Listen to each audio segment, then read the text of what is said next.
Good afternoon. Brien McGrory has many fans in the Boston area. His columns in the Boston Globe are the first thing many people read in the morning.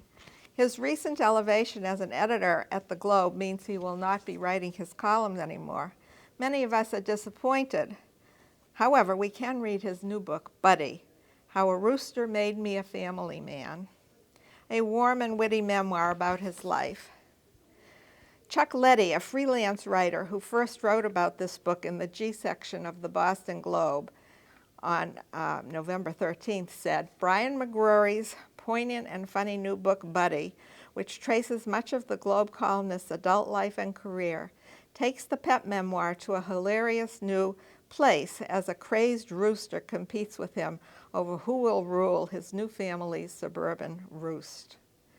Brien McGrory has been a writer and an editor for the Boston Globe since 1989 and received both the prestigious Scripps Howard and Sigma Delta Chi Awards in 2012 for his twice-weekly Metro column.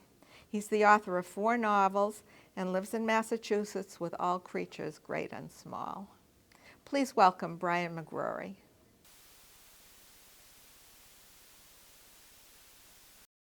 Crystallize that for me. Rudy Giuliani, then the mayor of New York City, or he had, I think, just left as mayor of New York City, came up and campaigned with Mitt Romney, and they spent a day in the North End. It was a cold, late October day, and Romney and Giuliani were walking down Hanover Street in the North End, and they stopped at a place called Mike's Pastry. You all know Mike's? So the streets were lined with people, and Mike's was packed. And you could barely move. There were television cameras in there. It was coming up to 6 o'clock in the evening, so the 6 o'clock news was getting ready to broadcast this. And I'm squeezed in there watching Mitt Romney and watching Rudy Giuliani, and some guy with a heavy 5 o'clock shadow yells out across the pastry shop, hey Mitt, let me buy you a cannoli. And I'm thinking, this is brilliant. The Romney campaign finally gets it. They planted a guy in this bakery.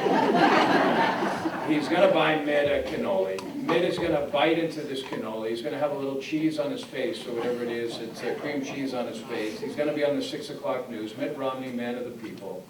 And it's going to be great.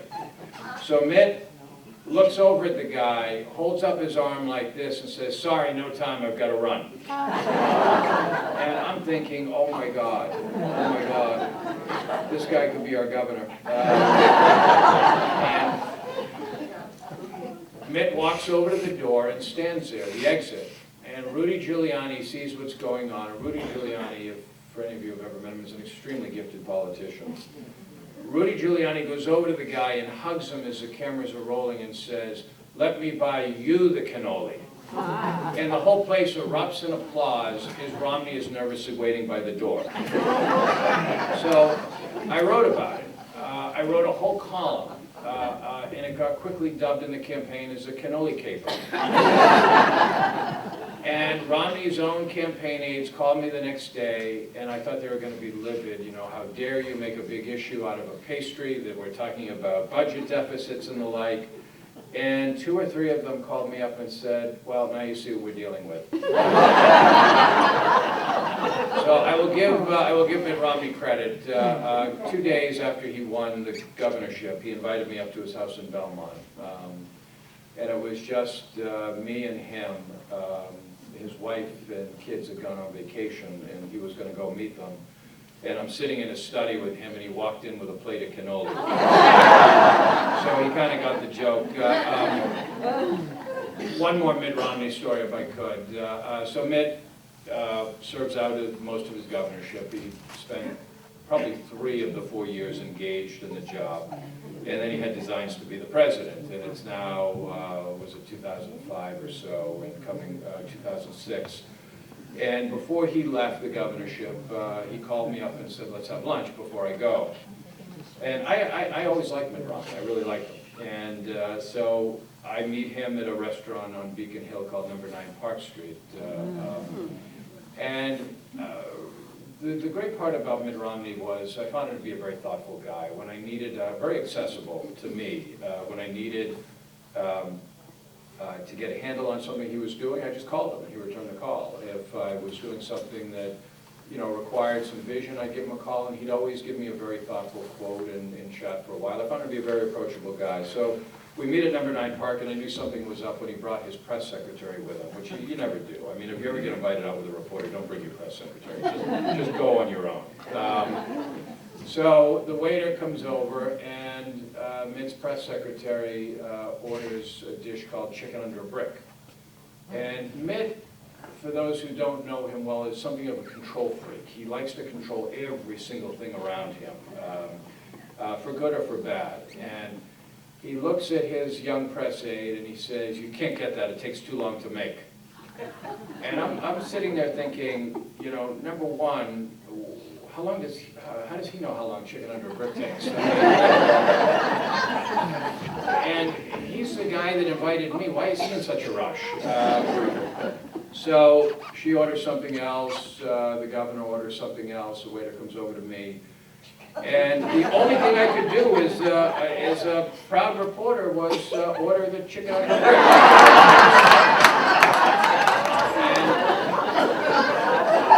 And it swallowed hard, and I will say it took a long time to make.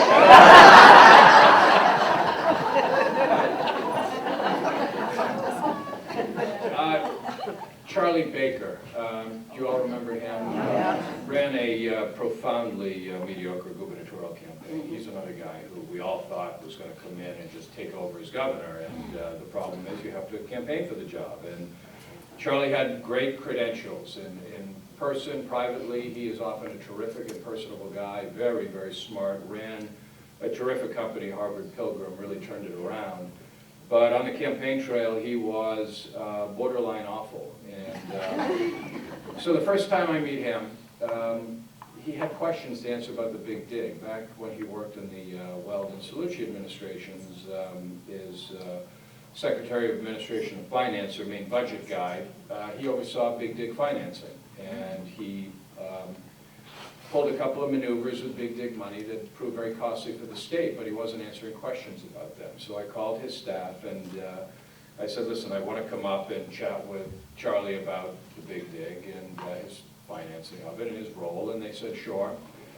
He made time for me one Friday afternoon. I let them know what the interview was going to be about, and I got there, and so I asked a question about the Big Dig and the financing and what he did, and he answered me, and then I asked another one. And the second question I asked, he threw his hands up over his head very dramatically, and he said, "When are we going to talk about the future? When are we going to talk about the real issues?" And I said, "Well, we can do that in about 10 minutes. I just have some more questions about the Big Dig." And he said, "This is all you ever do. All you reporters ever do is just talk about the past. When are you going to talk about the real issues?" And I said, Charlie, one of the issues in any political campaign is the candidate themselves and what they've done in the past. You can talk about the future all you want, but the best way that voters can gauge your future performance is your past performance. So let's talk about your past, then we'll talk about the future. And he then proceeded to give me one-word, monosyllabic answers to every question I asked for the next 10 minutes. I almost put him in a timeout. But ultimately, he broke out, and when he broke out, he was a very, very thoughtful guy, a very considered guy, who ended up getting a lot of bad advice in a campaign. And I do hope he runs again, and I do hope he learned the lessons of the past, because I think he could go on to be a very effective candidate and potentially a very effective governor. Hillary Clinton, you want to hear my Hillary Clinton story? If I'm getting boring, raise your hand, and, and I'm quite serious about that. Hillary Clinton is the most gifted politician I've ever met. I mean, she is phenomenal. To be a politician requires you to be somewhat inauthentic at times. So Hillary Clinton, when she was running for president in, was it 5 years ago, came to the Globe to meet with the Globe editorial board. And when you come to the Globe, you're trying to get the Globe's endorsement because we're very vital in New Hampshire during the primaries. We're the largest circulating newspaper in New Hampshire, so they all come to meet to the ed board. And so I'm up in the newsroom. I was the Metro editor at the time. And I'm sitting in my little office, the glass walls that can look out into the room. And Hillary met with the ed board and then does what a lot of candidates do. They want to come for a tour of the newsroom, which is this big open place with dozens and dozens of people sitting in. So she came up for a tour of the newsroom, and I was adamant that I wasn't going to get up and make a big deal about it. I've never seen reporters act like this. People were flocking to her like a real celebrity. It was unusual to see. I mean, she's somewhat magnetic, and especially the women in the room were just all wanted a glimpse of Hillary Clinton. Years before, I had covered her husband. I was a White House reporter for the Globe from '96 to 1998, and had a few one-on-one interviews with Bill Clinton. My first novel was set in the White House, and he was kind enough to give me a tour of the Oval Office. I'll tell you about that in a minute. And as part of that, we had sat down and talked about the Oval Office. And he read my first novel, sent me a long 2-page note about it, handwritten. It was very, very kind. So Hillary comes up in the newsroom. She's walking around. Everybody's flocking to her. I'm adamant. I'm not going to come out of my office to see her, and just because I'm proud. And I look up, and there's a big, burly Secret Service agent standing at my office door. And he looks at me. I'm sitting at my desk, and he says, "Are you ready for Senator Clinton?" And sure. So in walks Hillary Clinton into my office, and she looks at me straight in the eye and she says, "It's so great to see you, Brien. Bill wanted me to ask you, do you have another book coming out?" And I mean, that was a beautiful moment. Because trust me on this, trust me. Bill didn't care if I ever wrote another book. But on our way from Logan Airport to the Boston Globe, a nice aide told her, "Here are 4 different people you'll meet at the Globe. And the guy with the big ears once wrote a book, and you should ask him if he's going to write another one." And she's carried it off flawlessly. It was great. I wanted to ask her, I am writing another one. Do you remember the name of my first one? So my quick Bill Clinton story. So I'm doing this, I'm writing this novel. My first novel is a book called The Incumbent, in which many of the scenes are set in the Oval Office, and I really, really wanted to get in and just sit in the Oval Office for a while and just kind of drink it in, imagine what it was like to be in there. And so I reached out to a guy named Mike McGrory, who was then the press secretary. Do you remember him, Bill Clinton's press secretary years ago? And I said, "Listen, I'm writing a story for the Boston Sunday Globe about the history and the management of the Oval Office. And I would love to get some time in there to just kind of drink it in." I figured if you can't lie to the Clintons, who can you lie to? Sure enough, I get a call from Bill Clinton's secretary saying the president would like you to come over. He's got some time. He wants to give you a tour of the Oval Office. Bill Clinton is a real history buff and loved every single thing about the White House. So I go over one morning, and he gave me an elaborate tour of the Oval Office. We sat in the chairs down by the fireplace where the visiting leaders sit when they come. We walked out the French doors into the Rose Garden where Richard Nixon walked that final time when he resigned. He showed me where Dwight Eisenhower used to leave cleat marks in the floor from wearing golf shoes in the Oval Office.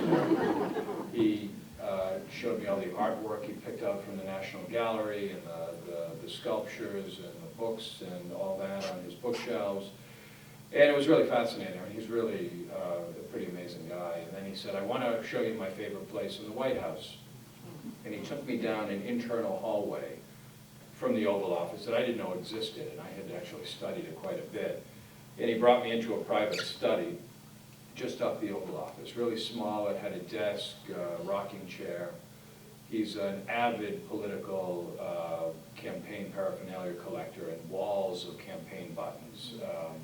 Collection of golf putters that people had given him, golf balls on the floor, a little golf putting hole on the floor that he used to practice, CD player, some CDs on the desk, and he told me, "This is where I come when I want to make sure no one knows where I am. I really come here for privacy."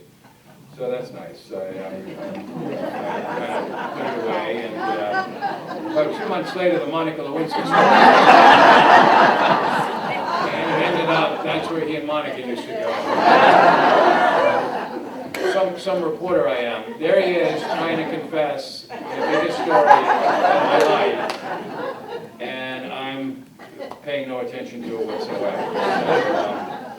So, one more story. Can I tell you one more story? George Bush, the elder George Bush. Well, actually, I'll tell a story about each Bush if I could. So the younger George Bush, it's 1995.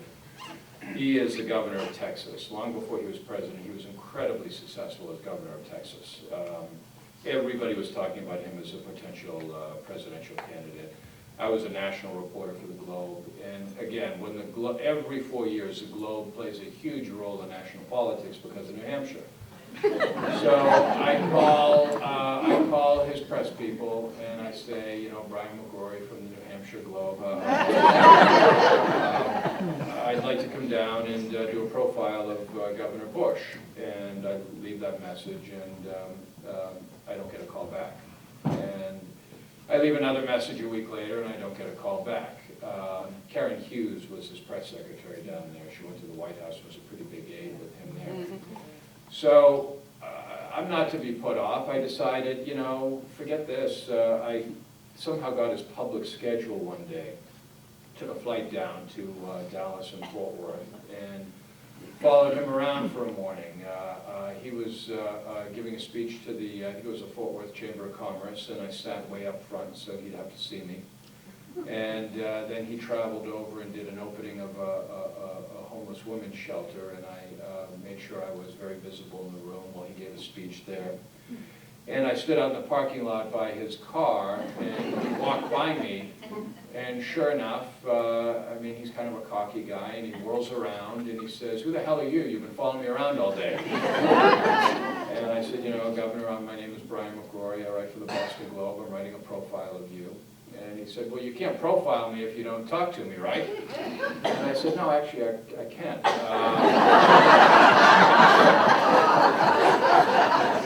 But your press secretary didn't return my phone calls." And he said, "Well, are you going out to the airport?" I had my bag with me because I just landed that morning. And I said, "Yes." And he said, "Well, why don't you take a ride out with me?" So I get into his sedan. It's driven by the Texas State Troopers, which I should call Texas Rangers, and we're sitting in the back and driving out to the airport. And he's being very open, very forthcoming, and we get to the airport, and he said, "Are you coming up to Austin?" And I said, "Yes, I am." And he said, "Well, why don't you fly with me?" So it ends up, when you're governor of Texas, you get your own plane to use as governor. So we get on his plane, and he's kind of kicking back. He's got cowboy boots on, where he's got a cooler in the plane, and we're drinking soda and, you know, leaning back. And he's really being very open and very forthcoming with me. We land, and he said, "Do you want to come and see my office?" So I said, "Sure." So he called ahead and cleared out his schedule for the rest of the afternoon. We got up to his office, and we sat for probably 2 hours or so, and he talked in great length about his father and about his mother. And he said, "Do you want to see the mansion?" So I said, "Sure." It ends up, when the governor of Texas, you get your own gubernatorial mansion, which was right across the street. So we walked across the street, and we threw the ball around the lawn for his dog Spot, who was Millie's son. And he gave me a tour of the public rooms in the mansion and the private rooms. And we sat around his kitchen talking some more. And by now it's probably 7 or 8 at night. And he said, "Laura and the twins are out of town. What are you doing for dinner?" And mind you, I had just spent more consecutive time with him than I ever did with my first wife. And I made up plans that I was meeting a friend in Austin, a city I had never been. But what this told me was that before President Bush was president, before he was in this White House bubble, before he was surrounded by people who didn't let him say anything, he was this very open, very forthcoming guy that I always admired from that point on. Months after that, I ran into him. I was out in Wisconsin writing a story about the governor out there, a guy named John Engler at the time, and I was at a fundraiser. And he saw me across the room, and he used to give everybody nicknames, and he yelled out across the room, "Hey, Boston, you cheating on me?" So I'm up in Maine, the story about his father, I'm up in Maine, not this past Columbus Day, but the Columbus Day before. I have a little place up there in Kennebunkport, and I'm at this place, I don't know if any of you know that area, but there's this beautiful roadside fruit stand called Pattonbury Farm. And I'm in Pattonbury one beautiful, beautiful Sunday morning, crystal clear out, just a gorgeous October morning.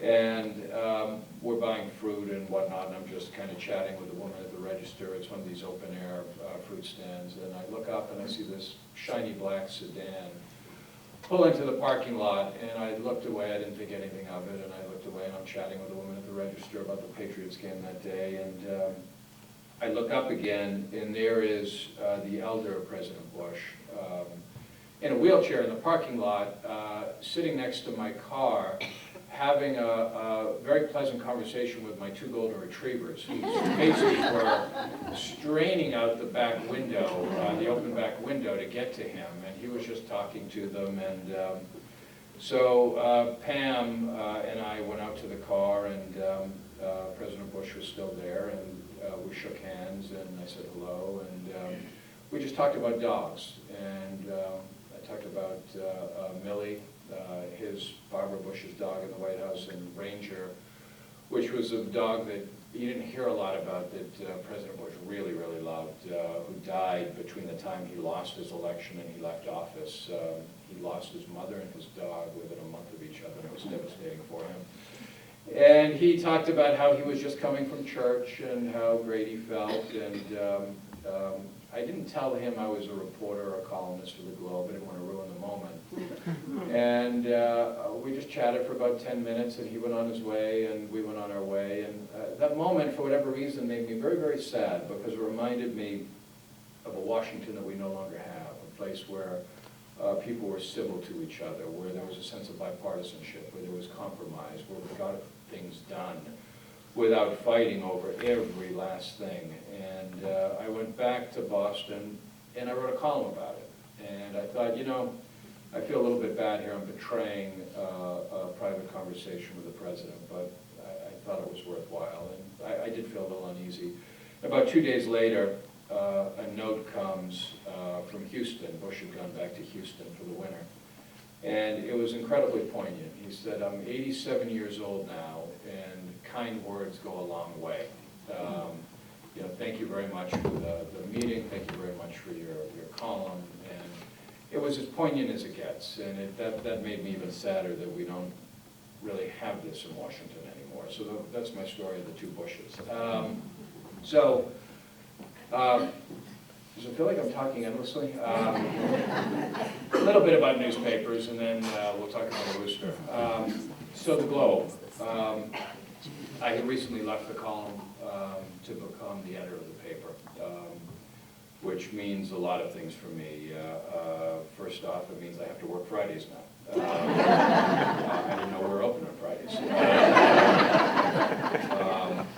It means I have to pay attention. As one reporter told me, he said, "I have no idea why you wanted to make my kids' softball games your problems." But I did, so here I am. Now, you've heard a lot about the demise of the Boston Globe, the demise of newspapers in general. And there is a problem in the industry, the newspaper industry in general, and that is the business model is fundamentally broken. Years ago, the dirty secret of newspapers was that they were funded by page after page after page of classified ads in the Sunday section, help wanted ads mostly.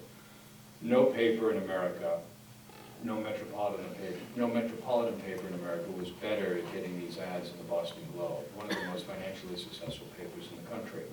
Boston is a lucrative media market. The Globe is a very good newspaper. These ads came rolling in. $150, $175 million a year in classified advertising. The problem is that market began drying up about 5 or 6 years ago. You had Craigslist, Monster.com, Cars.com, Realestate.com, Jobs.com. And this incredible flow of money into the paper turned into a trickle. And what it meant for us was that we had to start shuttering bureaus and cutting. We cut our foreign bureaus first. We used to have reporters in the Far East in Hong Kong. We had 2 bureaus in the Middle East. We had bureaus in Europe and South America and Canada. We had bureaus domestically in New York, in California. We had a reporter who just decided to move to New Orleans one night, went down there and set up a bureau, and back when we had a lot of money, and we shut that down too. These weren't easy choices, they weren't good choices, but we had to make them. We cut our Washington bureau just about in half, although we still have a larger presence in Washington than almost any other metropolitan paper. At the same time, we began giving our product away for free on the internet. We have this incredibly successful website called Boston.com, which was a major, major attraction for readers and advertisers to some extent, but readers were flocking. It was the second or third most successful metropolitan newspaper website in the country. The problem is when you give your product away for free, it's like opening a Macy's next to an existing Macy's, where in the new Macy's you don't charge for anything. And then you act surprised if people want to go into the old Macy's. So people are canceling their subscriptions. We're a very plugged-in market here in Boston. Most people have high-speed internet connections.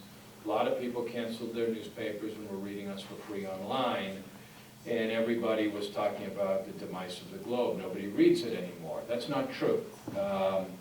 When you add in our readership on Boston.com, which is well over 300,000 unique readers a day, when you add in the readership of BostonGlobe.com, which is our relatively new paid website, subscription website, and the daily readership of the Boston Globe, which is still under about 200,000 a day on weekdays, we have more readers than we've ever had in the history of the Globe. We're swimming in readers. I have not seen 1 ounce of diminution in our authority in the community. When we decide to take a stand on something, I don't mean to sound like a jerk about it, but it matters. When we do investigative reports, they matter. And the problem is we're having a tough time generating the kind of revenue we used to. I don't know whether we ever will. But I don't think our journalism has suffered nearly as much as it's suffered in other major metropolitan papers. So I want you to think about, for a moment, about Boston without the Globe. Boston without the Globe, and admittedly I'm proud of this place, I've worked for 24 years, but Boston without the Globe is a place where Whitey Bulger is still killing people in South Boston, and trafficking in cocaine and heroin, because it was the Globe that broke the story that he was a federal informant. And if we didn't break that story, the feds might still be protecting him. Boston without the Globe is a place where cardinal law would probably still be sending one pedophilic priest after another to different communities where they could molest anew. It was a Globe that broke the story that spread all across the world. It was, we won a Pulitzer Prize for it. It was a phenomenally important story. Boston without the Globe is a place where the probation department, the state probation department, would still be run like a criminal enterprise. I mean, if you ever want to talk about the authority of the Globe, we ran the first part of that story on a Sunday, and by Monday morning, noontime, before lunch, the head of probation was placed on leave, and there have been indictments since. Boston without the Globe is a place where the Speaker of the House of Representatives is still trading his office for sweetheart computer deals and kickbacks. It was a Globe that provided the blueprint for federal authorities to indict Speaker Sal DeMacy, who's now in federal prison. And Boston without the Globe is a place that I don't want to think about. And I understand we have our faults. I understand that you know, people can get frustrated with us, but I hope you agree that there is a need in this community for an institution like this. And my goal as editor is to continue to provide that kind of accountability, to make us more the paper of interest as much as we're the paper of record, and to push hard both on stories that you enjoy reading and stories that we need to have a successful civic life here. So that's my story on the globe. Now, my rooster. So a couple of years ago, my agent, I wrote 4 novels before I wrote this chicken book. My agent comes to dinner at my house. My agent is from New York. He brings with him a mutual friend of ours who's also a book writer. And I had lived all my adult life in cities, either Boston or Washington. The suburbs were a very, very new place to me. I lived in Back Bay for most of my adult life, or Georgetown in Washington. And you meet the right woman, she lives in the wrong place, and you end up moving out there.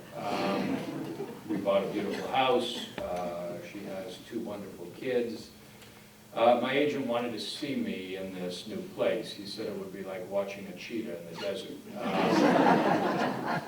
So he came out, and they come through my front gate, my agent and my friend, and everything was going fine. They're walking toward my front door, and Pam's rooster comes racing out of the bushes, confusing the friend from me, and attacks him. Pecks his leg, draws blood. My agent and I couldn't stop laughing all through dinner. And my agent says, you know, there's a book in this. You've got to write a book. I said, I'm not writing a book about a chicken. And he said, no, it's more than a book about a chicken. It's a book about transitions. It's a book about second acts in life. It's a book about reinventing yourself. So let me explain that a little bit. I had a dog who I loved. I don't know, do we have any dog people here? If you're not a dog person, you look at dog people like they're insane. But all my childhood, I wanted a dog. And my parents, who were just truly wonderful people, had only one flaw that I could discern, and that is that they were not dog people. So I was mostly dogless as a child. In my early 30s, I finally got the courage up to get a dog. I bought a dog for my then wife for a Christmas gift one year when I was 33 or 34 years old. Basically spent all the money I had on a golden retriever, who arrived at Logan Airport from Philadelphia. This beautiful, beautiful puppy. And gave it to her on one great December night, had it in a hat box and all that, and this perfect golden retriever pushes up, and there he is. And it was love at first sight. I mean, I just loved this dog with all my might. I lived in Back Bay. I trained him within weeks to be off leash. He would just pad along beside me wherever I went. He would stop at every curb. When I stopped and chatted with people, he would sit there like he was part of the conversation. He would come on every errand. He would go on every car ride. Marriages come and go, it ends up. Dogs are there forever. So I kept the dog. So at 10 years old, he became very, very sick with cancer, and I did everything I could to keep him going, probably too much so. We did chemotherapy and all that kind of stuff, and I was just bonded to this dog who, I mean, as ridiculous as it might sound, who just taught me a great deal about life and how to be a little more giving and be a little more accepting.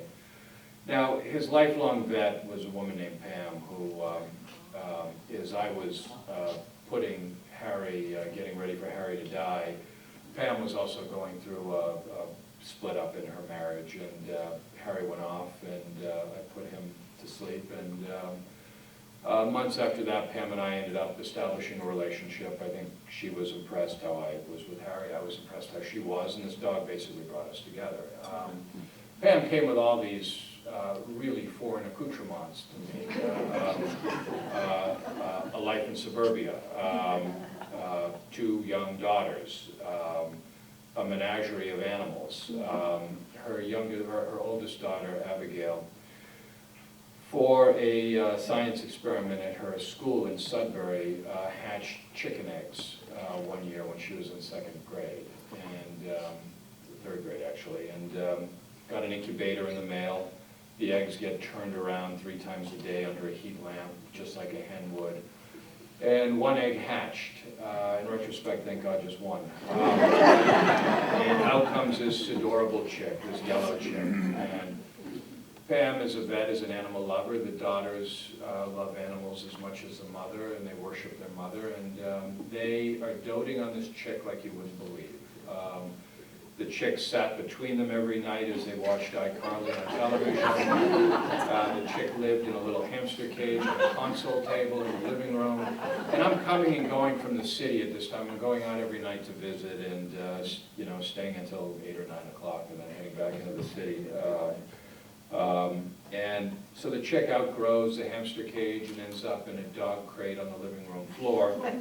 The cute little squeaking turned into louder peeping, and the kids are still doting on it every night. I mean, the little chick would sit on the kitchen table with them as they ate dinner.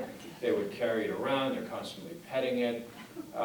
It outgrew the dog crate on the floor, and I don't know how Pam knew this, but she just put the hen outside one day in the yard.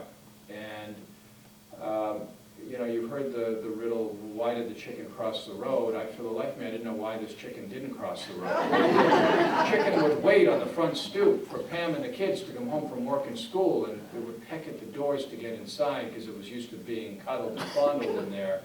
Would peck at the windows. It would, every night, go into the garage to sleep. It would jump on a chair that was strategically placed. From the chair, it would then jump up on a desk. From the desk, it would jump up on a high shelf. It was the most pampered chicken you've ever met. The shelf had like Angora blankets that it would sleep on. And every night, somebody would pull the garage door shut to protect it from predators. Every morning, you'd open the door, and the chicken would do it in reverse.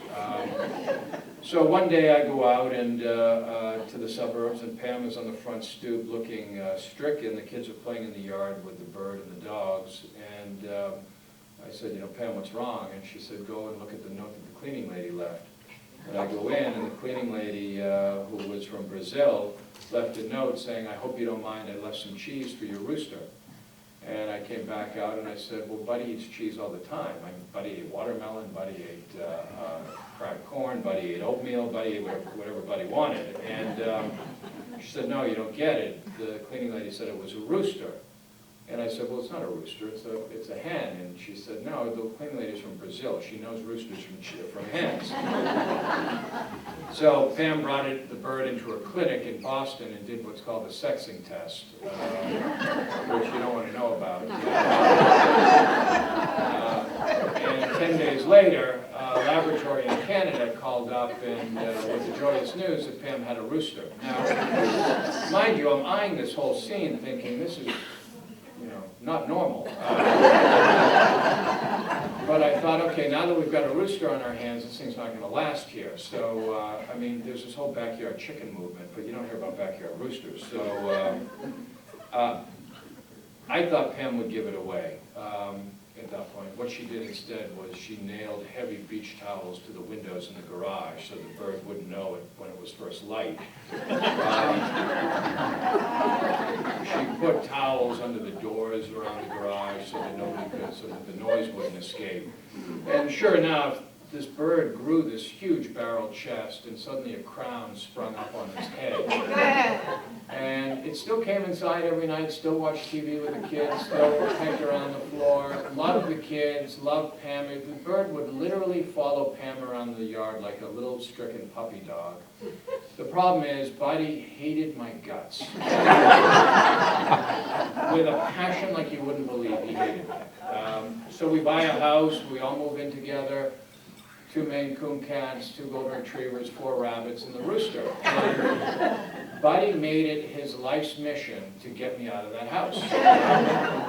I would throw the ball around the yard with the dogs, and Buddy would charge me like a linebacker jacked up on steroids. He would hide in the bushes, waiting to spring himself on me. Every time I went out, cooked on the back deck, on the grill we have back there, he would basically try to castrate me. And he wanted nothing more than to be engaged by me. I had to carry a rolled up globe in my back pocket, which was a really interesting use of the paper.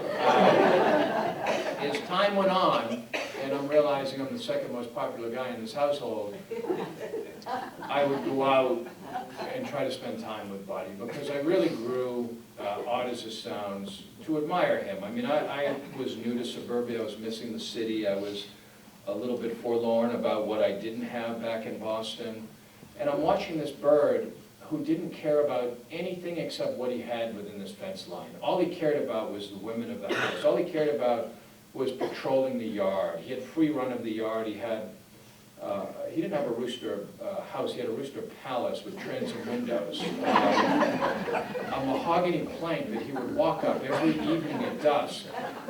And he would jump up on what used to be my favorite crate and barrel chair when I lived in Boston. And then from the chair onto a shelf lined with blankets and quilts. And we would shut the double-seater doors at dark to protect him from predators. But Buddy loved everything he had. He was committed to what he loved. And I'm watching him thinking, you know, this is what you have to be like to live and prosper in a family in suburbia. And I started drawing lessons from him. He started growing a little more tolerant of me. And as time went on, we had a begrudging, respect is too strong a word. I don't think Buddy ever respected me. But an acknowledgement that we were going to stay where we were. Buddy died this past May. There was one Sunday morning, beautiful, beautiful Sunday morning in May. I went out to get coffee, and Pam went out to let Buddy out of the house. I have an alibi. I checked the tapes of the Starbucks in the morning. Buddy came walking out of his rooster house down the plank, and he collected Pam, and he just fell into the grass, dead of a heart attack. There's no doubt in my mind that he was waiting to see Pam that morning, that he was probably ill in the night and he didn't want to die alone. He wanted to see Pam, but Pam and the kids were distraught because this unusual bird had been something of our mascot in Sudbury, where we live. You would think that the neighbors would complain. They brought string cheese over every day. There was one neighborhood boy who had some emotional obstacles, who he didn't really speak. Every afternoon, his mother or babysitter would bring him over, and he would sit with Buddy and just talk to Buddy. And Buddy would cluck back at the boy for an hour at a time. One day I got a knock on the door from a neighbor on the corner who had just moved in, and I opened the door, and he said, you know, can we talk about your rooster for a minute? And I said, finally somebody's going to complain. And he said, if you ever want to give up that bird, we will take him. You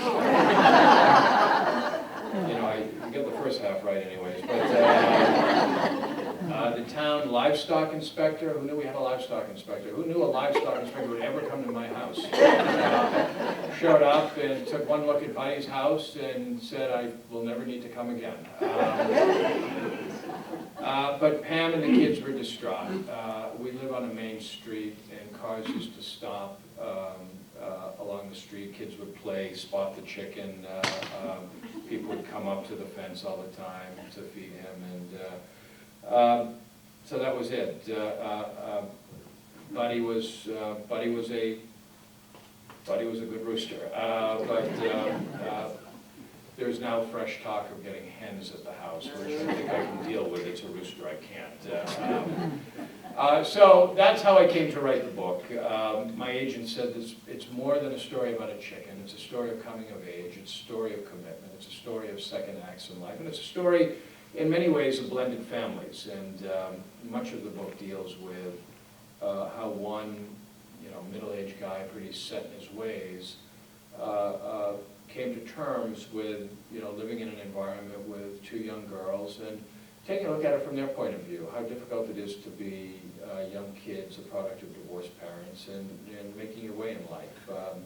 So that is Buddy the book. That was the Boston Globe, and I feel like I've been talking endlessly here, but I appreciate your great patience. And if you'd like to ask questions, I'd be happy to answer them, or consign some books, or whatever you'd like. Yes? How old was Buddy? I'm sorry? How old was Buddy? That's a good question. Buddy, well, there was one day when, I think I mentioned, Buddy liked to peck at the doors to get inside. And, in answer to your question you didn't ask, you cannot house train a chicken. Nobody seemed bothered about that except for me. Buddy would leave his marks all over my new porches, everywhere. And Pam would go out and scrub once a week or so. One day she was out, Pam was out, I was home with the kids. The bird was pecking, then squawking. He used to do this thing, he hated me. And I had an office on the first floor. And I'd write a lot of my columns from my office. And as part of my columns, I'd be on the phone quite a bit. And, you know, literally I'd be on the phone with Tom Menino or somebody like that. The bird would hear me through the open window, and I could see him through the windows, his white flash with his red crown. And he would position himself directly under my windows and scream his bloody head off. Every time he heard me on the phone. So I'd be like, what? So there was one day he was pecking hard at the doors. The kids were in the basement playing. I was on my computer, and I Googled lifespan of a rooster.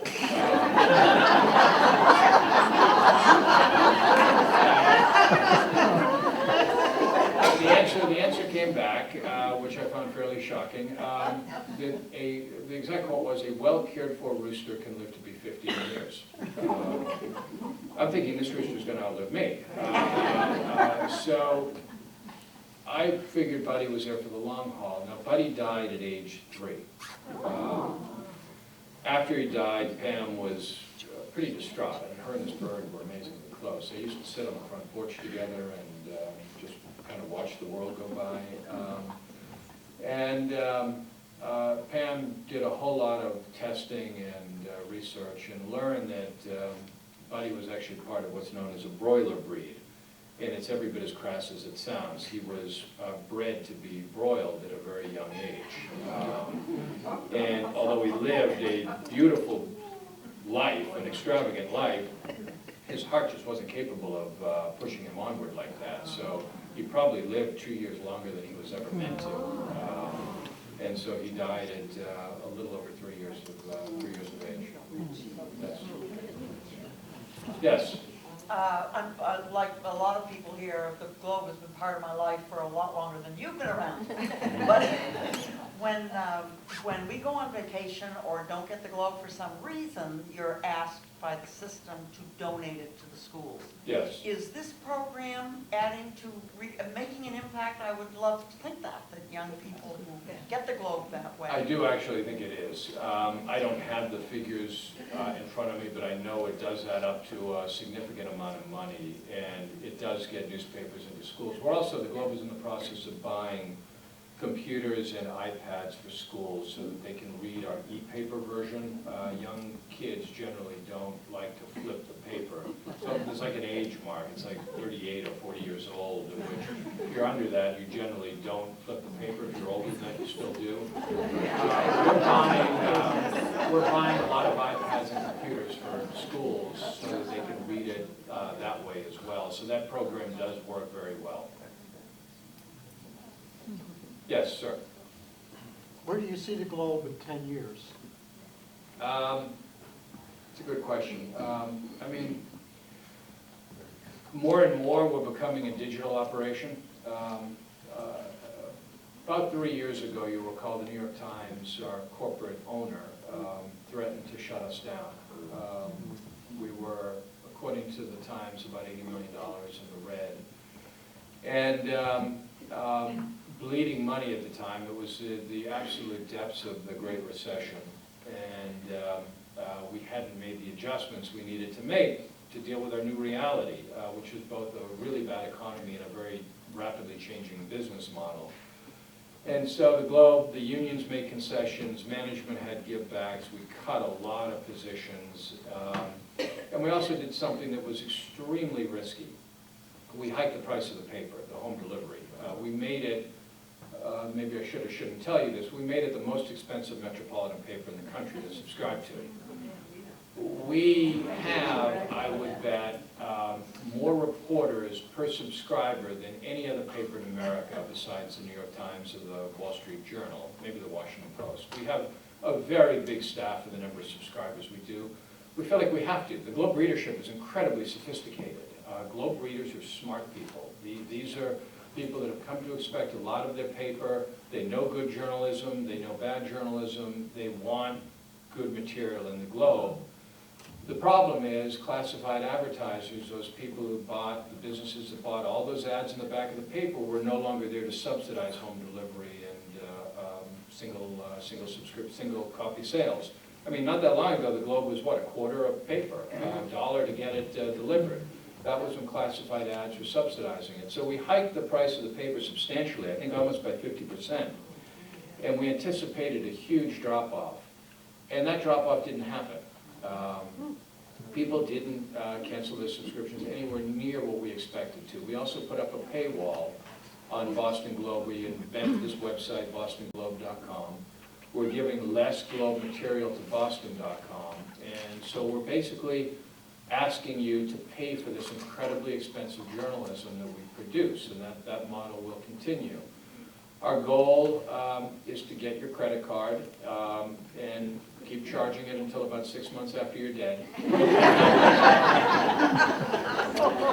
Allowing that to be the backbone of what funds our journalism. It used to be advertising-driven dollars, and believe me, we still have plenty of advertisers, but more and more we're asking subscribers to pay their own way. So in 10 years, I see us as being even more of a digital operation, computers, handheld phones, iPads, that kind of thing.